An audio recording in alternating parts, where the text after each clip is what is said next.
Oh man. If you know us, we've partnered quite a bit with Project 360 here in town. And today was a chance to do something a little different with Tim from Project 360. And so I'm excited for you guys to check this one out because we talked everything from WWE to the Sound House to Project 360 to their golf tournament that's coming up. And we even talked about being dads a little bit. We talked about influencers, and this was just a fun one because it kind of shows you exactly where I want to go with Across From Me and how we can do so much good with this, and we can highlight people. We can just do, I don't know. I'm just excited. This was a really cool conversation. It was another long one. But I appreciate Tim for joining me on Across From Me, and I hope you guys enjoy the conversation. Maybe in the comments, let me know if you want me to smile at the end or not. But also, before you go, follow, subscribe, share. You see any of this video anywhere, please, we want to get these messages out. So do me a favor, smash that button, click on it, tap it, do whatever it is that you're comfortable doing, and we'll see you on the next one. But yeah, enjoy Tim's conversation.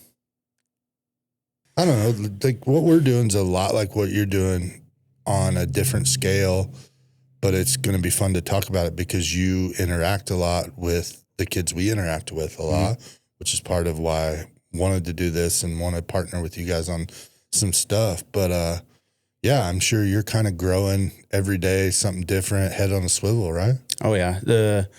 And what I do, first off, thank you guys. You guys are awesome supporters of us, and the videos you've made for our fundraisers, our Taste of October, and our golf tournaments we've had have been great quality, and always enjoyed it, and it's been awesome to see. But the side I work in is the housing side, and it's a federal grant, and so anything federal is going to be changing yearly, especially right now, administration by administration. But yeah, so like our housing program is also called, what it's called is the YHDP program, so Youth Homeless Demonstration Project, and demonstration's that key word in there because we're demonstrating what could this project be. And so there's always changing in how you write your policy and procedures, how you come across a situation for the first time, and then you have to put that in policy, or a youth in a certain situation comes to us and we've never heard of that. You're always pivoting and trying to find the right resources for them. So right, and then you're figuring out, once you find the resources, you're figuring out how to efficiently use it, how you can do more with what you have, and like kind of what we're doing within the streaming side, and kind of what I was alluding to, like you want to be at everything. You want to put the resources behind every possible thing you can, but then you look at it and you're like, okay, not only do we have to put those resources there, equipment, different things. And so I think it all makes sense to me. And that's why I think it'll be good to talk about that side of what you're doing. Tell me, just for people that haven't seen, like, give me a rundown of Project 360 Patty's great.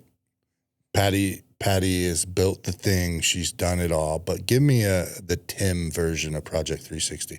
Tim version is, I've been there for 3 years. So my background, retail, but then I got into the church side. I was a pastor for 6 years. And so I worked with youth in that.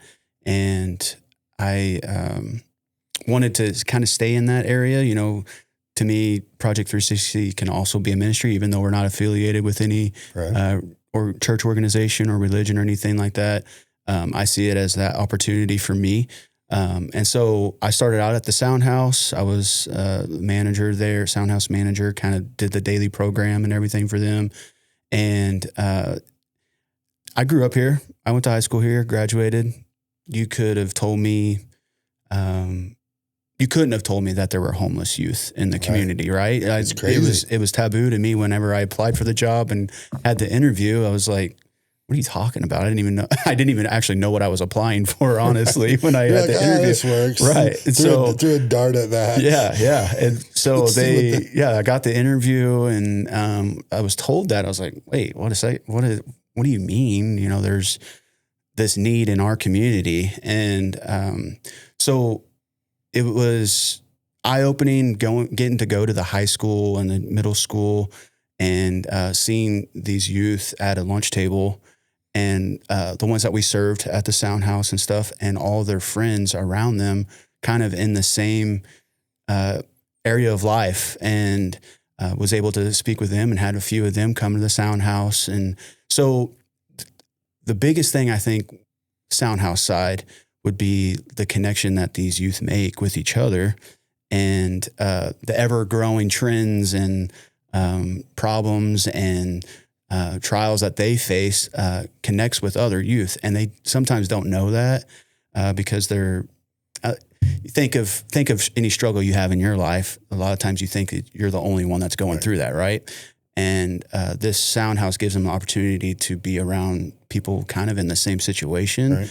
And they realize, hey, I'm not in this alone. I can work at this. And I have a peer or a friend now that can talk with me, or that can, go through this with me. So seeing that side of things and being able to work with youth naturally fit what I was looking for, in ministry. But it's been great. And I know in the last year for sure, it seems like our exposure to this has kind of grown, and the community starting to realize that there is some help needed, and we're appreciative of all the help that we've obviously had. Yeah, to the point of, new building. Yeah. And the new building City's project. Partnering with some stuff. So yeah. Yeah. And even to the state level, I know we've gone to the Capitol and stuff, and have our representatives here and state senators even around this area that have come and visited us. And so it's kind of coming together. And I know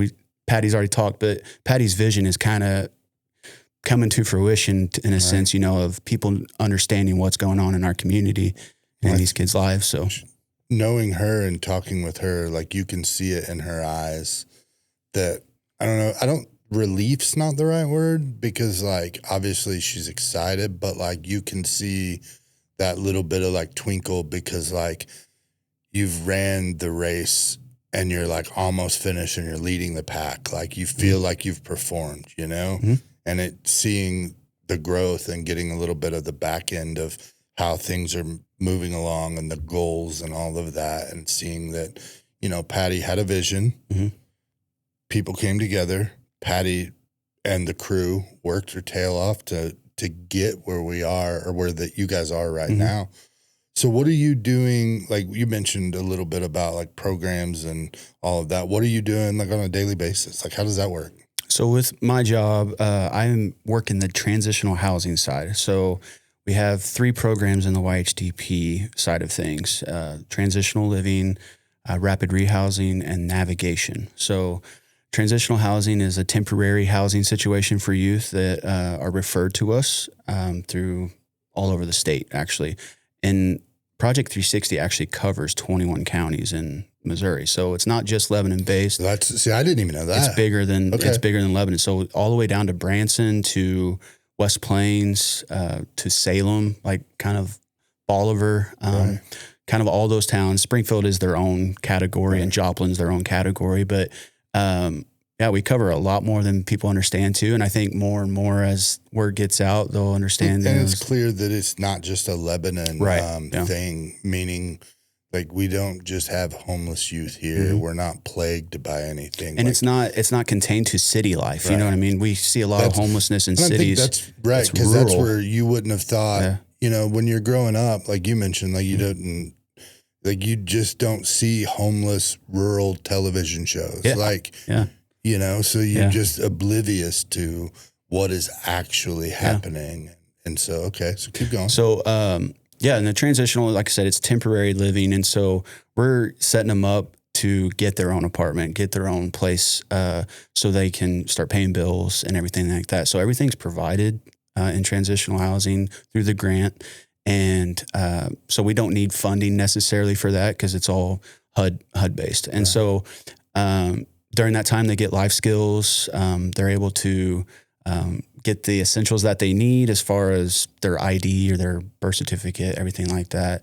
And it will help them find a job, fill out applications, their resumes, all while having a roof over their head and a bed to sleep on, right? And so they have that opportunity. And then the rapid rehousing, it's called a dual is not the right word, but a joint component, rapid rehousing and transitional housing. So they're in transitional housing. It's kind of a natural migrate over to rapid rehousing where we're still giving them services. We're still able to work on life skills with them, case manage kind of thing. But their name is on the lease because it's their apartment. Right. And so that's a little bit more, they have kind of figured some things out. They have a job, they have income, or they have all these other essentials, taking care of furniture and everything they have. And so they're ready to move on with just a little bit of support.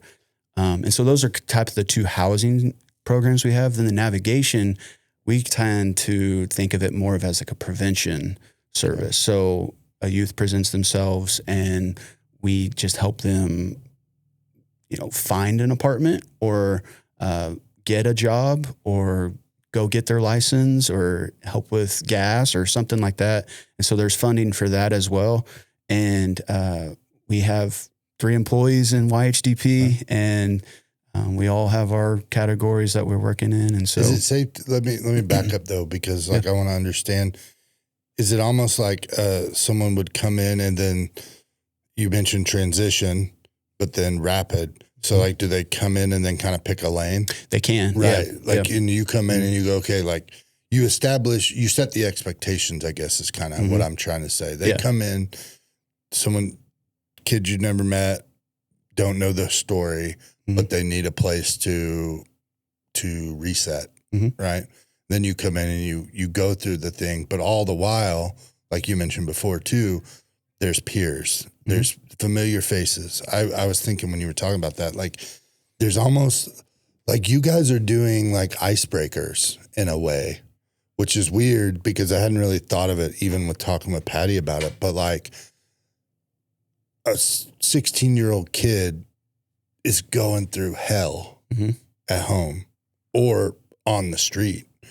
And they're walking into a building like this. They finally got someone to show them, hey, here's a resource. Like, then they walk in and they're abuse at home or substance abuse or neglect or whatever. And they're scared. They don't,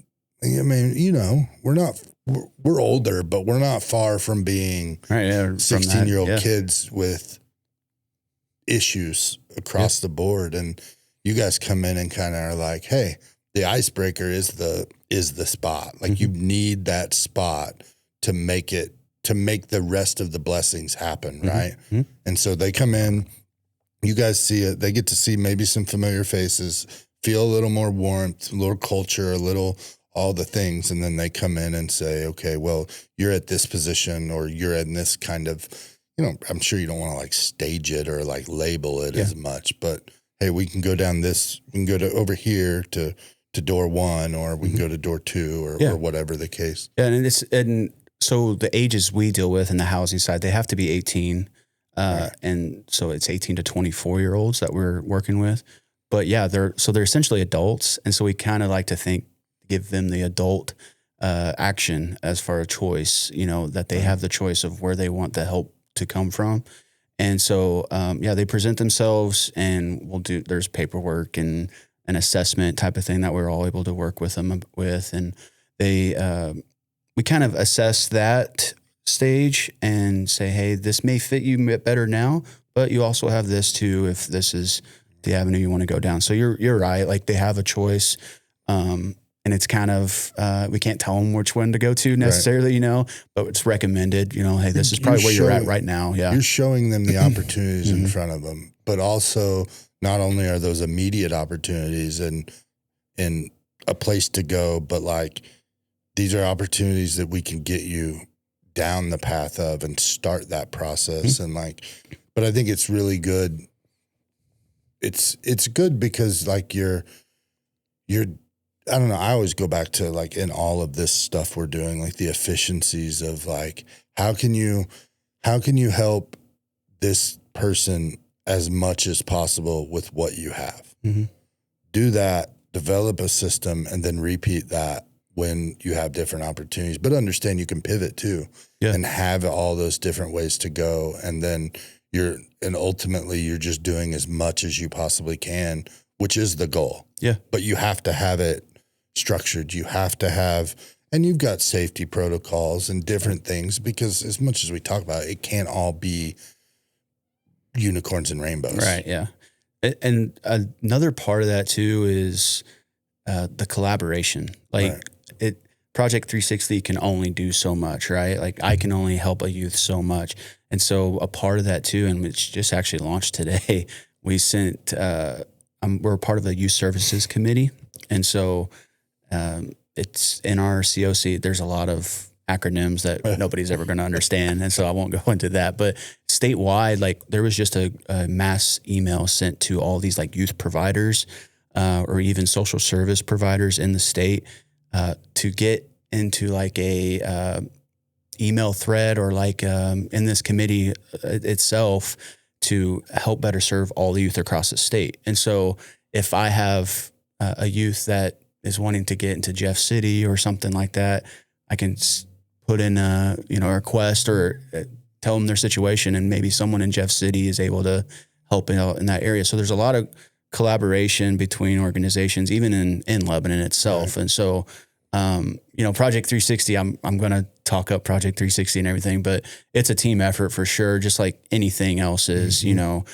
In life. And in ministry itself, I learned pretty quickly, that I like things done a certain way, but I also like when others are able to find their potential and put their twist on it or their say on it. And because if we're all together and working on a project, we all look good, right? We all are able to, have glory in someone else's success. And so, not that it's tied into the youth necessarily, you know what I mean? But organizations, a lot of times, and it's crazy, and I don't know why I'm saying this, but there's some competition between nonprofits sometimes. And I don't like it. And so it kind of rubs me the wrong way personally. This has nothing to do with Project 360, so don't take this route, out of context, but I like working together, and especially for the benefit of these vulnerable youth that we're helping. Why aren't we just putting our heads together and our resources together to get them in a safe place? So when you mention things like that, like, I don't know, like, excuse me, like we have, from day one, have always preached that collaboration over competition. I've tried it in the real estate world, the Jack and Nation sports, the media world. And it's so weird because like what has such a big positive outcome is looked at so negatively because it's foreign. Mm. And then that starts all of it, because when you're just like, dude, there's plenty of soup in the pot. Like there's a lot of soup in the pot. Yeah. Like let's just make sure, let's just all let's get seconds and thirds, and not because you've got dollar signs popping on your eyes, but just because that's what it is. Mm-hmm. And the growth that's happening locally, the transitions that are happening here, and opportunities are becoming available. And so like I correlate that to like, not only are opportunities happening in business, opportunities are happening in the nonprofit world because the businesses are doing what they're doing. Mm-hmm. And we're not necessarily sitting out here being like, if we grow our business, then we're going to be able to open up more doors for nonprofits. But it's a byproduct that benefits so many people. Yeah. And so, but I can see it in the stuff we've done.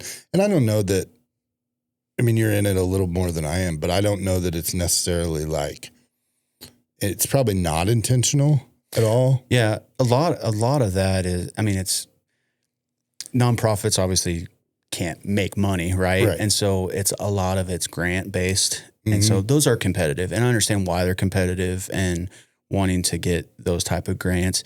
So that's the side that I'm probably talking about most, is just the money side of nonprofits, because there's only so many businesses in Lebanon, right? And there's only so many nonprofits in Lebanon. And so asking for money from all these businesses, I understand. I was in the retail world. I ran a restaurant. Like, I understand all that. It's, to me, when it comes to the youth or the person or, the mother or the, you know what I'm saying? Like, whenever there's a need in the community, coming together and working together, and Lebanon's great. And I don't want that to be overshadowed. No, like, you know, that's not the problem. Right. People coming together is not the problem. Yeah. I think it's just, wanting to work together more, regardless of what the situation is. And I get what you're saying. And I think you're in it. So I don't want to speak for anybody else. And I don't think, I can't stress enough. I can't imagine it's intentional. No, never. It's just, it's new too. I mean, everybody, like, that's what's kind of weird about all of what we're doing is, like, it's not new, but it's new to here, you know? So and like, I joke with Patty all the time. Like, when her and I are having conversations, like, 6-8 months ago, she was like, "You're an influencer." And I was like, "Patty, like, no, like, that's not what I feel, and I may get chastised for this, but I feel like that's still negative here in regards to it just has, like, we haven't bought into influencer stuff that can happen.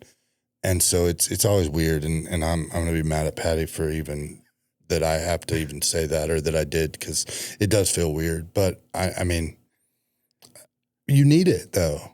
And like, but back to like what you're talking about with businesses growing are influencing other businesses to do this. We're influencing other people to get into video and podcasting and all the things. And like, but it's still, people are like, oh, you want me to be on camera? And it's like, just try it. Like, that's all I'm asking. Yeah. Just see the power of what happens in this new space. And the same is going in the nonprofit world, the business world, the sports world, all of that stuff. There was something I was going to ask you that you made me think. It'll come back to me. Well, maybe you can think of it while I talk. Okay, go ahead. I'll relieve you for a second. When you said, like, things are happening in Lebanon, it's new.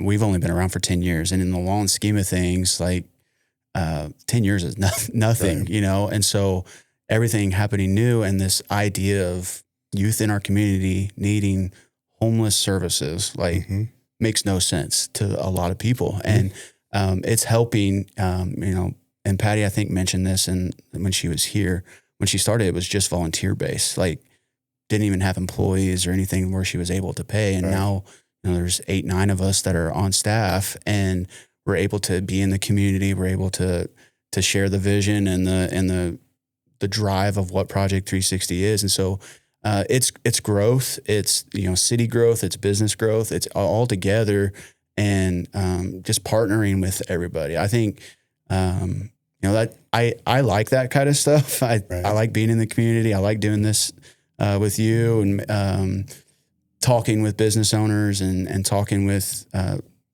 community leaders even, and sharing what the mission is of Project 360. And I think if people applied that to their business, even in a sort, you know, coming here, you know, for videos, like you're saying, like, it's new and it's, you know, growing, and Lebanon's growing, and people are wanting content. And so if they keep an open mind, it helps, and it helps get your name out. It helps get your business going. The nonprofit, I can speak for Project 360 for sure. It's helped because people are coming to us that are like, well, we didn't even know that you guys existed or something. So yeah. I remember now what I was going to say. Good. You mentioned, like, you've been on the side of asking for money or being asked for money. Let me say that. What we're proud of here being able to do is, because we're such we're growing, we're understanding our path, we're needing icebreakers, kind of like what we talked about with the kids, but like we've now developed the ability to know exactly how to help. And by that, I mean things like that golf video from the tournament. Like, and this is a shout out, and I hate that I'm even giving him some credit, but I learned it from my best friend, Timmy Cole. He's what you're talking about when he gets hit up all the time, and he wants to help as much as possible.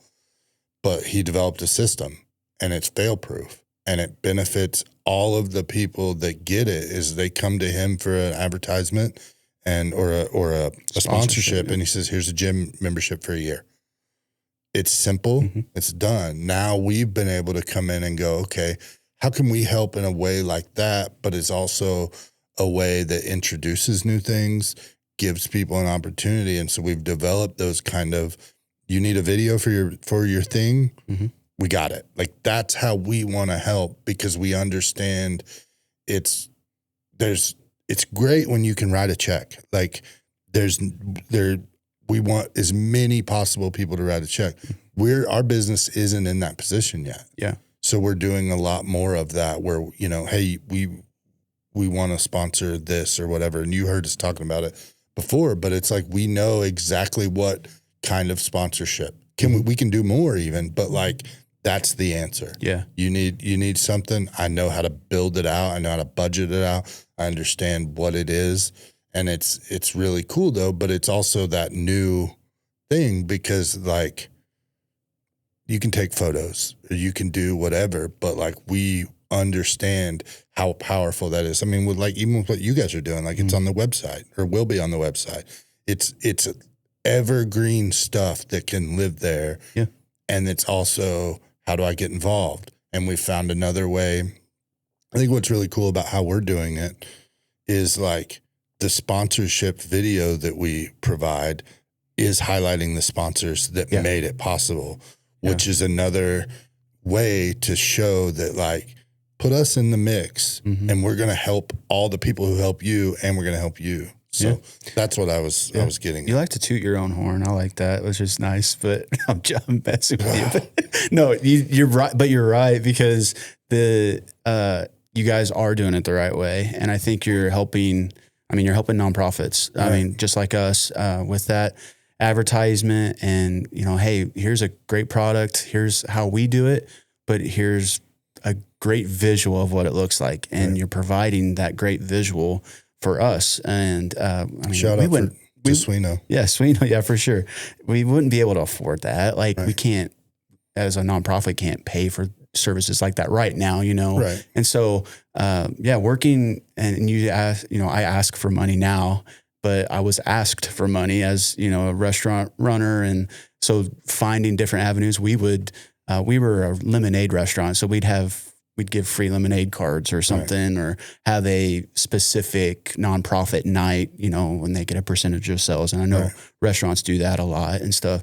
And so it's always thinking out of the box as a business owner. And I understand that, but as asking for the money, it's a whole different world. And that, I guess, asking for sponsorships too for certain things, but it's tough and it's fun. I haven't asked Tim Cole yet, so thank you for reminding me of him. But yeah, they, that's what I like, and it's a challenge, but it's also a way for businesses in the community to be involved, and that's a easy selling point, obviously, when you're able to go in with that, but also seeing the impact that it's making in the community and. That's not possible if, you guys aren't involved. But it's not possible like everybody collectively, because again, there's certain things that certain businesses bring to the table in those, like, again, like prime example, we'll talk about the golf tournament real quick. Rock and Rev doing your guys' lunch. Yeah. Like that's how he can give back. Yeah. And he can be involved. He can get some name recognition, some branding out there, but he's not also building the world's largest Rock and Rev barbecue that he's trying. He's got goals. Yeah. And right now he says, this is what I can do to help, much like us. I don't know. It's different though, back to the asking for money thing. Like I ride this roller coaster of emotion because like I can see it and I can understand it and I can get behind it and I can build it all out. But I can't handle the no. Yeah. So if I get the no, then it's like everything I did is crashed down. Mm-hmm. And it's like, I can't imagine how you guys have to do that so often and that roller coaster, because you've also got the emotional side attached to it because you know what you're doing to help these individuals. Mm-hmm. And so like, I'm glad you're in that position because it wouldn't work for me. Well, I didn't have any training in that, that's for sure. And so it was always trial by fire, like drinking from a water hose and seeing the no's. And I'm not in sales. I wouldn't say I'm in sales, but it is like sales because I'm going in and asking them to sponsor a product that is helping other people. Right. And so, you hear you'll get, I don't know what the number is, 5 no's before a yes or something like that. And that's true, but it's not a harsh no usually for a nonprofit. Right. It's a little more buffered. It's a little cleaner and professional maybe, but we've got great support in town and I can't complain at all. I know obviously we would love more, and if you're interested in that, then you could reach out to us and ask how you could be involved. A way we kind of adapted with that, because it is almost exhausting for a business owner sometimes too, like you were saying with Tim Cole, and people come constantly asking for money, and you want to help as much as you can, but you only have so much to help, right? And so a way that we kind of adapted is trying to ask for it all up front.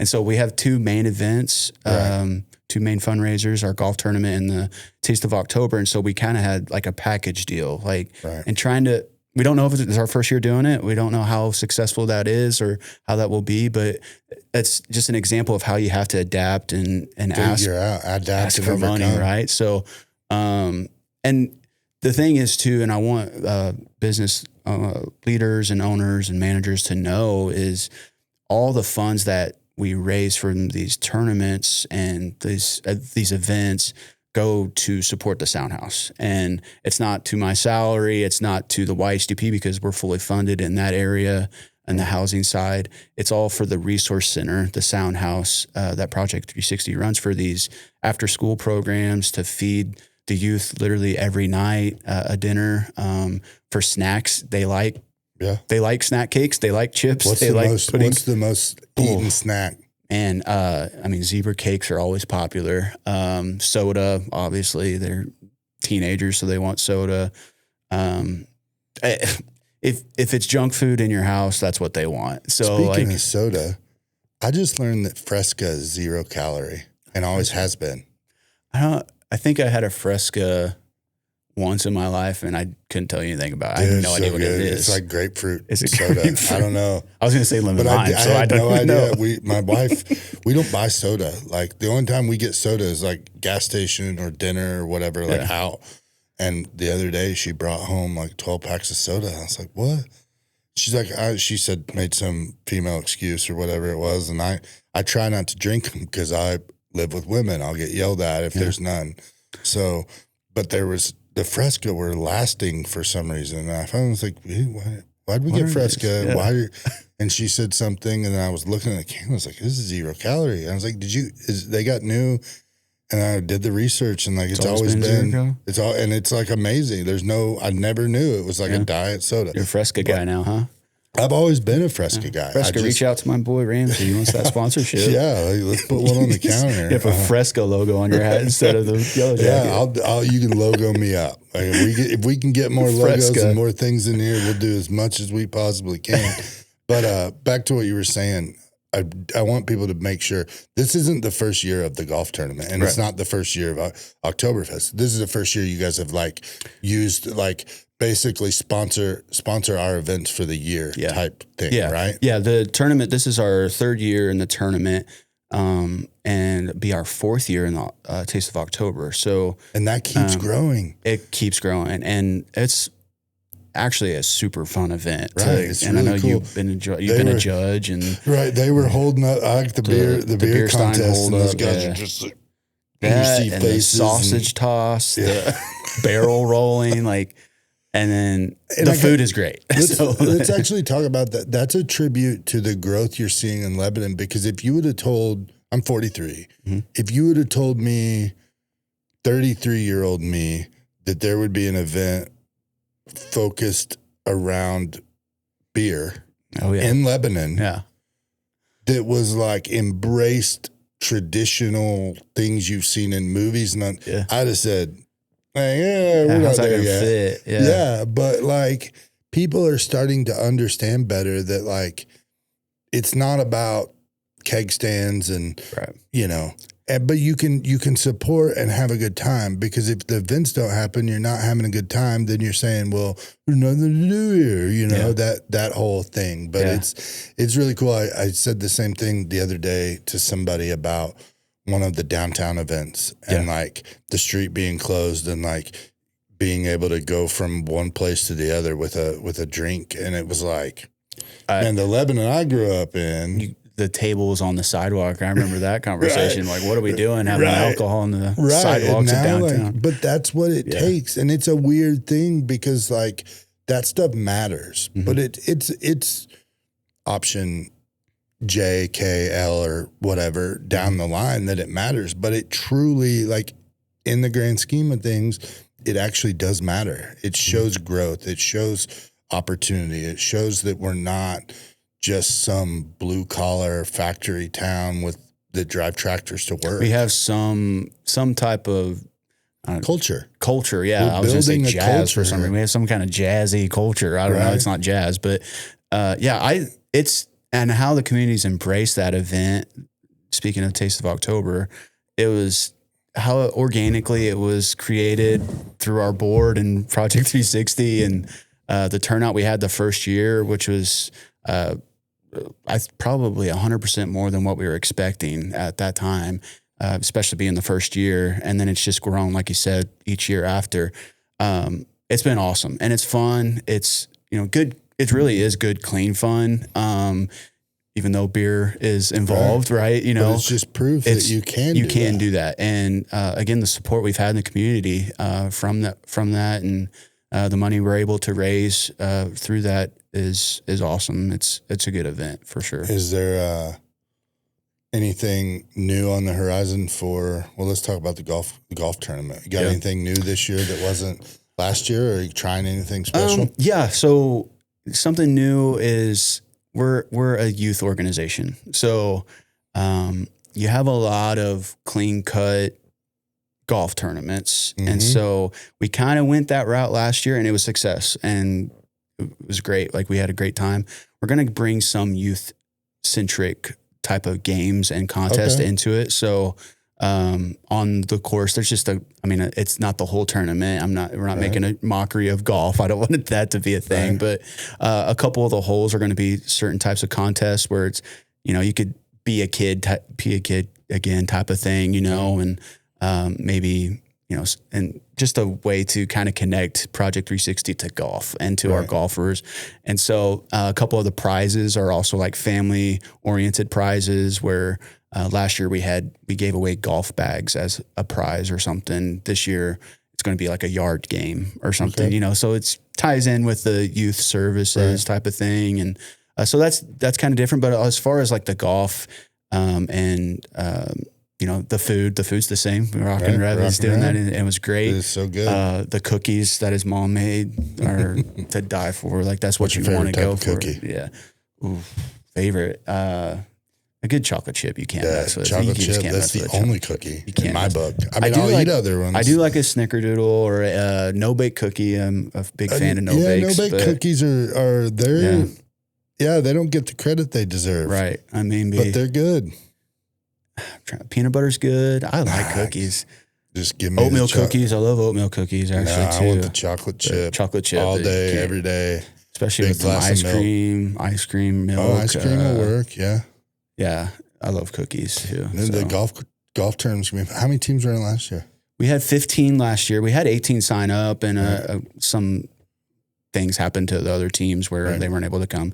But we'd love to have the full field and be able to field see what that feels like. Because the first year, I think we had 9, and then we grew to 15. And so we'd like to see a full 18 teams out there and join in on the fun. We're at 10 right now, and so we have spots still available. I know I've been posting quite a bit on Facebook about it, but yeah, just hit us up about that. It's $400 a team, but that covers your meal and the golf and the fees and everything for that. There's other options out there too to be able to give back more within the tournament. Yeah. I got a friend down in Texas. He's doing he just bought a drone specifically to do ball drops on the green. So like you go up to a par 3 and he's standing there with a controller in the drone, and you can buy X amount, and you can either buy the standard like on the green and you don't mess with him, or you can gamble and get a closer drop from the drone on a golf ball. And he's already done like, I think 3 or 4 tournaments this year. Really? It's new to his area of Texas. And so it's kind of a cool other way to, you get folks out there that are a Friday afternoon off or Friday morning and they're enjoying themselves on the golf course, but they're also doing business. Like they're like back to the efficiency side, like things like golf tournaments can do so much. Mm-hmm. They can help with your networking. They can help raise money. They can help close deals. I mean, that sort of thing happens on the golf course. And we're learning, I think, that like, it's not just, that's not what happens in movies. Like it's in real life too. Yeah. Well, example, we had an apartment that needed cleaned, and one of our sponsors of the tournament is U.S. Disaster Relief, called them up, and they were able to, we were able to use their business as well for that. And so we wouldn't have had that connection if they weren't sponsored. I mean, not saying that, but it helps because they're a close. It's introducing. We know them. It's and so we want to use them. Yeah. And so that's kind of where, it's kind of the way we kind of treat our partners and sponsors as well. We want to promote your business. Like we'll do that on Facebook as little as we we try to do it as much as we can, right? And so the recognition is going to be there, the advertisement's going to be there, and with your guys' help with the videos and stuff, you're even more exposure in that way. So it's crazy how that stuff, like, I think even I still am living in the social media world with all the things we do. Like, you still don't realize how impactful it is because, like, my Facebook feed's different than your Facebook feed. Mm-hmm. And so, like, my goal is to get in front of you via Facebook, but, like, it's hard sometimes because you don't even think about the people that you're not even thinking of that you're getting in front of because somebody liked it or somebody shared it or whatever. And like, I think you always see those things going around social media where it's like, it costs nothing to support, see the 3 dots, click like. Yeah. But like, it's kind of slapping you in the face with like, that's a lot of times, like, that's as good as a monetary donation. Yeah. Because you never know who's going to see that, who's going to go, oh, I got this Friday off. Like, I can do that. Or I should talk to my boss and get a team in it. We've been talking get a about Friday off. Right. Yeah. I can, I don't know. The social media world it's always changing. It's always different. And we play in that sandbox 24/7. It's how I've built the real estate business. It's how we've built Jack and Nation. A little bit. Okay. A little bit. I can always do more. Yeah. If you're watching this, like, my plate's not too full. It turns out you can be multiple things and do them effectively. Yeah. Like, and you can be one thing and do it really well too. But like, appreciate you bringing that up. Yeah, but that's funny though. That all started because like, it was weird because people were like, well, your Jacket Nation keeps you so busy. And I'm like, it does, but like not too busy that I can't sell your house. I can't sell your house or I can't talk to you about it or refer you to somebody that can. Like, I'm still in that world. And it's actually really cool not to get too far into it, but like, I say it all the time. I think real estate is the ultimate small business because I've had to do and learn so much, but I failed in a ton of aspects. But I now know how to take those things, and much like we were talking about in the beginning with the foundation and like establishing the role of how you guys are going to help. Like I know now, and I'm not making the mistakes, hopefully in Jacket Nation Sports and LEBtv and stuff that I made in real estate, but I'm still growing and learning real estate too, but it helps so many different ways. So enough about me though. Like hey, this is your show. It's not even a show. That's what's really cool about this is we don't have to have interviews. Like they're not like, it's literally just come in here and let's talk about whatever comes up. And of course we're going to use it for things, but I've said it for a long time. Like we have all watched podcasts our whole life. They just used to be called The Tonight Show. Yeah. Or The View or whatever. They just never were like a podcast. Yeah. But like The Tonight Show wasn't because they just wanted to interview. Yeah, there was they wanted to interview some, but it was a actor with a new movie coming out or a book or a media tour or whatever. But like, I think people much prefer liking and trusting someone and a conversation that's not like, there's times for interviews. I've said it and I've said it again. We learned that like Jacket Nation Sports is interviews. We can create podcasts. Absolutely. But like, not that I'm better or anything, but like, I don't want to just do another podcast. Like I want much more sit down conversation. So like, that's why I tried it with this one. It's like, but we know how to do it and do it effectively now and efficiently, which is going to open us up for more because like the goal of this that you're seeing is like a handful of conversations with business owners and promotional type conversations, but then it'll allow us to go into this kind of conversation where we can do more with the nonprofits in town and be another way that we can give back and say, hey, right now, if your event's 6 months from now, let's go sit down and talk about it now and just start the conversation. And then we can talk about what we can do on the backside. But like, to Patty's point, I guess there is some influencer type things that are coming of it, but it's also that introduction into just, it's comfortable. Like it's not, there's a light here and a camera there, but it's much more like we're looking each other in the eye. I don't have, which is nice. Yeah. I mean, it is though. Cause it's like, that's still missing. And, we find out in Jacket Nation Sports, like these kids they're watching and paying attention and they're watching this kind of content as well as sports content. And like, we now understand how to be so many different things. And so, I don't know, this has been I've tried a few other, like, I don't know if the word is like, I tried a few other podcast style, but it was always difficult. Now we redid this studio to where it's a simple setup. Yeah. It looks really nice. It sets the tone for what we're trying to do. Yeah. So I'm excited to kind of keep going with this one. Yeah. The name of it? Across From Me. That's what I remember. Yeah. And I've even got a little branded thing. We're starting to put names. We're starting to use it.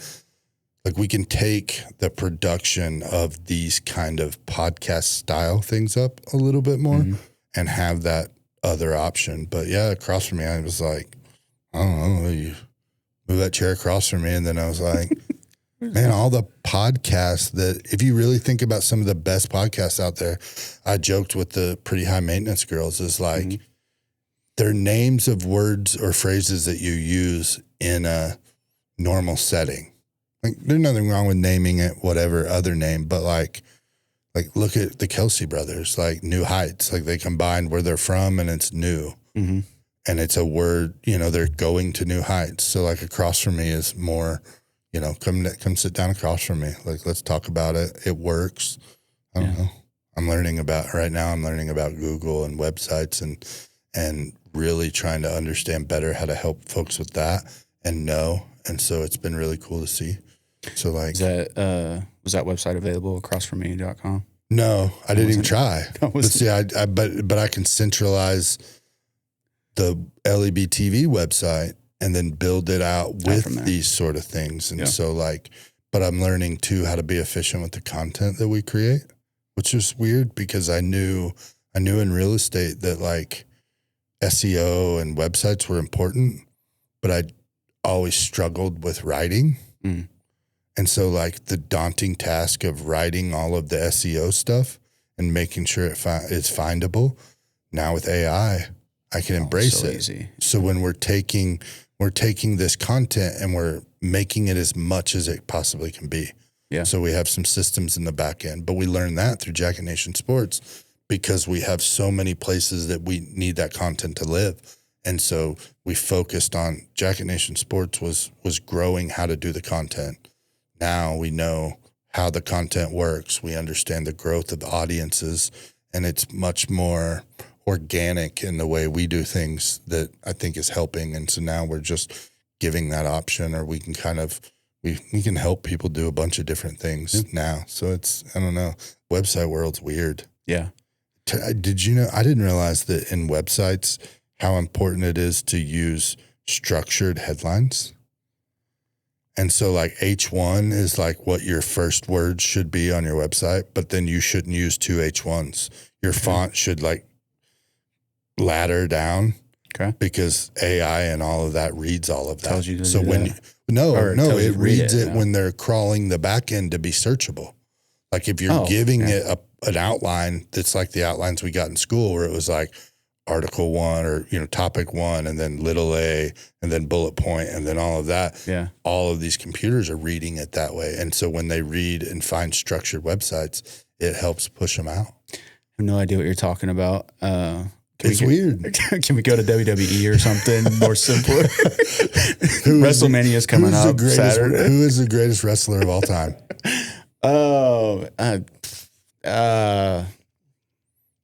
always liked The Undertaker, but Shawn Michaels, I think, is my GOAT for some reason. It's just, I liked him. He's a Heartbreak Kid, right? The Heartbreak Kid. The song was always catchy.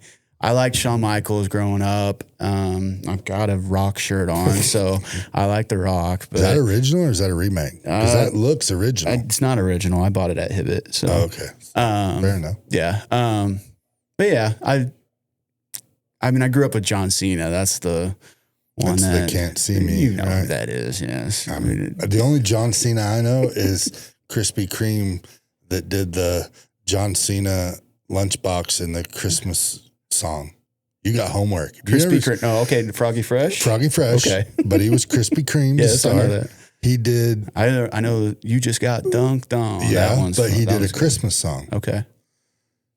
Christmas, can I get or make a wish list? That's none of your business. Have I been a good boy? That's none of your business. First, it's like 12. God, I'm butchering it, but he does a song and it's a John Cena lunchbox. Is one of the gifts he wants, and so it's really, we watch it every year. Every year around Christmas time, it's a tradition. Family tradition of Krispy Kreme. Krispy Kreme. He's kind of gone off the deep end. Have you seen his stuff? His content. Speaking of influencers, his new stuff. Oh yeah, it's weird. Like it's hard to watch. It's a lot of. It's a lot. That's what it is. It's weird.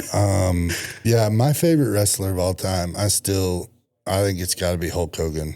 It just is you're so much older than me that it doesn't even make sense. I don't know, because like I think with Hulk Hogan, like I got to watch all the evolutions of Hulk Hogan because it started late 80s. Yeah.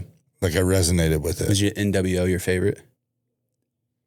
Yes. Hollywood Hogan, I guess. Yeah, Hollywood. Like, no, my favorite is traditional. Okay. But then like you got to see how wrestling moved and how, but then you like had to transition because like once NWO was kind of done, like I was done with wrestling. I never really like WCW and it split. It just never really, when they came back together, I was just kind of out. And then MMA hit, and like I got into MMA. Yeah, MMA is king over WWE for me as well. UFC, but WWE is king in the grand scheme of right. Yeah, money wise, probably for sure. I enjoy watching UFC more than WWE. I've been to a UFC event. I've never been to a WWE event. Went to Royal Rumble. How was that? In Indianapolis. It's fun. It's the only WWE event I've ever been to. Yeah. And Royal Rumble has always been my favorite. I watched those as kids. Pay-per-view. So we went to that. It was fun. Me and Tyler Blottle went. So made a trip out of it. And Dancing with the Stars champ. Dancing with the Stars champ, yeah. That's my best friend, which is crazy to say, too. Are you guys the same age? Yeah, we graduated together. Right, I thought so. Yeah, and then I've been to a UFC event too, which are fun. So, what else is going on in your world outside of work? I know you kids. Yeah, got a daughter. My wife is a teacher in Boswell, so we're back home. I mean, going on 4 years now, and it's good to be back and see, like I said, see the community grow. And I'm a foodie, so I like seeing all these new restaurants pop up and trying them out. It's grown a little bit. I'm still mad I don't ever get to eat it. Yeah, they always do it, and like I'm at that point now where it's like I'm at home. When I'm not doing this or at Jack Nation stuff, or like I'm just a homebody now, and so I don't even. When did sleeping in your own bed hit you? Like you can't sleep anywhere else; it has to be your bed. Weird, because I've always been a have to have. Like I've gotten in literal fist fights with my best friends over sleeping arrangements. Yeah, like through my college days, like if I didn't have a bed to go somewhere, like it didn't matter I'm not even saying it had to be my bed.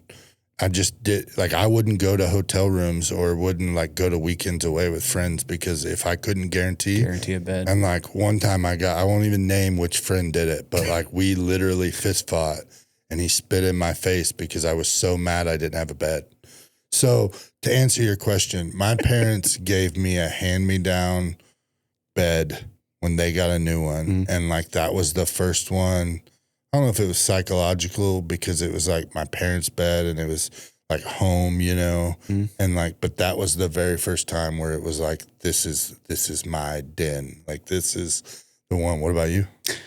I think it's just more physically for me. I can't sleep if it's not emotional or anything for me, but physically, yeah, in the last 2 years, I've really noticed. Like I used to be able to sleep on the sidewalk. Like I could fall asleep anywhere and do that, and I can still fall asleep. It's the staying asleep and the comfortability of it isn't there unless it's my bed, and it's nothing special. I don't think I've ever slept anywhere that I've like woke up and been like, I could use this bed at home. Yeah. Right. Like I've never, like it's nice. I've stayed in some nice hotels, stayed in some nice Airbnbs, but like even when I didn't like the mattress we had at home, it still was better than any other mattress. I've slept on Tempur-Pedics and these pillow mat. Right. Like it doesn't compare to your bed. So that's that was a is that when you finally realized you were an adult? Is when you realized? I think so. Like, yeah. Oh, okay. One more story about that. Literally last night, my daughter wanted to play Candyland. And so I said, okay, let's play Candyland. But first, give me 5 push-ups. So she does the 5 push-ups. I said, give me some 5 sit-ups. She's never done a sit-up before. So we did 5 sit-ups, showed her how to do that. And kept going through these. She's 5. She's 5 years old. Yeah. Okay. And so she did all these. Before we play Candyland, I'm gonna make you do the presidential fitness test. Like, let's do the presidential fitness. I'm see where you're at. Did you get the box out with with sit and reach? The sit and reach. I want to see where you're at first. And so we did all that. I was like, okay, we can play, but first, now I've got to do it. I want to see if I can do this stuff. Okay. That was a horrible decision. I did the 5 push-ups. Okay. I haven't done sit-ups in 20 years, 15 years, 20 years. Why would you? Speaking of presidential tests, I probably did 60 of those in a minute. Like right. I did 3 and couldn't get up anymore. Like I couldn't sit up. I was like, what is going on? And so I'm feeling that today. Yeah. And I was like, why is my abdomen sore? Like they're coming in, I guess. So, but the real question is who won at Candyland? Dad won. She got second, Mom got last. So everybody won then. Everybody won. Yeah, we had to finish out the game. We were missing one card, so it kind of threw a little. We had to make up a rule, I guess. But she's 5; it doesn't matter. But Greer brought out. Greer goes in game modes. Life hack. Chat GPT when you don't know how to play a game. Oh yeah, I never thought of that. Hey, got this game because Greer will bring me like a deck of cards and is like nothing with it, and then I'm like, I don't remember. I'm like, I chat GPT'd Go Fish the other day because I didn't remember how to play it. ChatGPT says, "Are you sure you don't know what this means?" You idiot! How do you not know this? You waste, and then somebody be like, "You wasted water on that." It's like bandwidth isn't worth. Right. But no, she brought out Battleship the other day. Oh yeah. And it was rough playing Battleship with a 6-year-old. She's not quite Battleship ready, but she saw her big sister and her boyfriend play it, so she wanted to be a big kid. And we struggle with Battleship. We're still, So hold on. Don't bring Battleship home until they're like 9 or 10. She hasn't been introduced to that yet, so that's good. Candyland. It was you got Old Maid, the match game. That's pretty much where she's at right now. So. Like Guess Who game or the match game? Like Guess Who where you move the people match game. down? I'm talking about flipping cards, but I don't know if she's played Guess Who yet. We have a little travel Guess Who game too, but it's like the cheapest travel version you can get, so the people don't stay up. So then you forget if you put them down or if they just fell. It's a travel game, so every time you hit a bump, they all fall down. Anyways, you're like, I don't even remember what I said. Let me bring some real talk real quick though. Curious, and I know for me how it's been, but how does being a dad resonate with what you do every day? Yeah. It's got to be tough, right? Yeah, a lot, because some youth that we have have their own kids, and so they're young parents, and so tying that in with how I see my daughter through them, through that lens. You want the best for all these youth, right? And so even though they're parents and they're responsible for that child, like you almost want to help them realize even greater responsibility of being a parent. And so modeling that, I bring up my family quite a bit, maybe not name wise, but say, hey, I have a daughter. She's 5. I understand where you're at and how difficult it can be to potty train or how it can be to have them eat certain foods and stuff. And so obviously connecting your personal life with it comes naturally, I think. And that's the thing too. You want to be real. Because they want real. Yeah. And they don't want the BS. They maybe understand. They do understand. Like Tim's probably not been in my situation, right? Like this dire need of help and resource and everything. And, I don't tell them either way, but trying to tie, and this is probably where the ministry background kind of came in for me, is using my life to help others where they're at, right? Using my testimony to help others in their life. And so I do that, and I don't shy away from that. And I think we do a good job around the board at Project 360 doing that, making it real. And because they can see through it, even though they're kids still. They don't get the credit they deserve. They can see through it, and they know when you're being genuine and when you're not. And so just being real. I mean, people come to my office every day, and it's, happened today. A guy just walked in and just wanted to talk. And so I'm not a counselor. I'm not, licensed in any of those things, but I'll be there and talk with you, see where you're at and want to do that. And so, just being real. I think the family aspect of that and showing that, no matter where you're at, I've been fired from a job. Sometimes they can't get a job, or they've been fired and they don't feel like they can ever get a job again. Like, I've been fired from a job and was able to get a job very quickly right after. Right. Like, you got to just pick yourself. And so I use that a lot. Actually, that story is like, you're able to pick yourself up. There's light at the end of the tunnel. Yeah. And so all the cliches, but they're all true. Yeah. And and in that instant, nothing could ever go right. They feel like they can't amount to anything. And sometimes if you think in your own life, this can't get worse. What's the good coming out of this? You'll see later on, 10 years, 5 years, however long it is, a couple months later, like, oh, that's why I went through that. That's why I was being in that I was in that season, and I can see why this worked out. So just pressing on, man. And, again, being there for them. Cause, another thing, and Patty probably shared this, they never really had anybody in their corner, and being that for them and to them, and show them what, adulthood can look like is important. So, and just showing up, just letting them see, there. If they're in there 3 or 4 times a week and they always see you there 3 or 4 times a week, they'll remember that later. But they're also dealing, like I was joking, a little bit about the cliches, but they're also at an age a lot of times where I remember being that age, and you heard your dad say the cliches that now, like, I'm looking back and I'm like, Dad was right. Teachers were right. Oh yeah. Like, but you're trying to get on their level. You're trying to resonate with them. You're trying to understand. But I don't know. I'm a fan of what you guys are doing, and we're excited that we get an opportunity to help you guys. Yeah. I don't know. I couldn't do it. I'm glad you get to do it and not me. I think you could. You're an influencer, so here we go. You're an influencer. I think you could maybe muster up some courage to do that. No. It takes some courage to be an influencer. I'm not. If you were? The whole thing. So that argument, it's that whole argument is, and we're gonna have to wrap up here. But that whole argument is, I never wanted.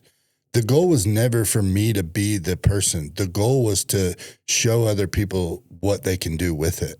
And that's where it, and I didn't do a great job of selling what we can do. And now we understand better how to do it. And so with that, I guess did come some influence, but like it's not going to be on the business card, man. Like, not happening.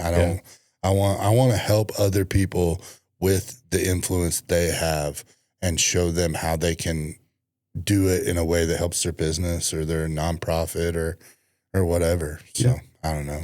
I'm mad at you now. You brought it up. Yeah. I'm mad at the whole Project 360. Yeah, just never.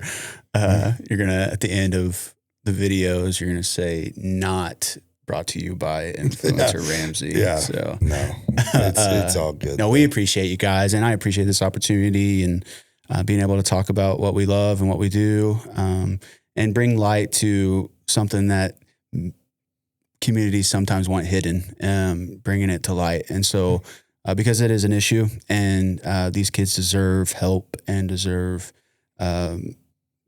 community even. Like, that's the big word, I guess. So, if you want to volunteer, if you want to sponsor, if you want to play golf, if you want to drink beer, we fit all those molds. So you can reach out, and we can get you connected and start helping the community that way. So awesome. Well, I appreciate you coming in, man. Appreciate you.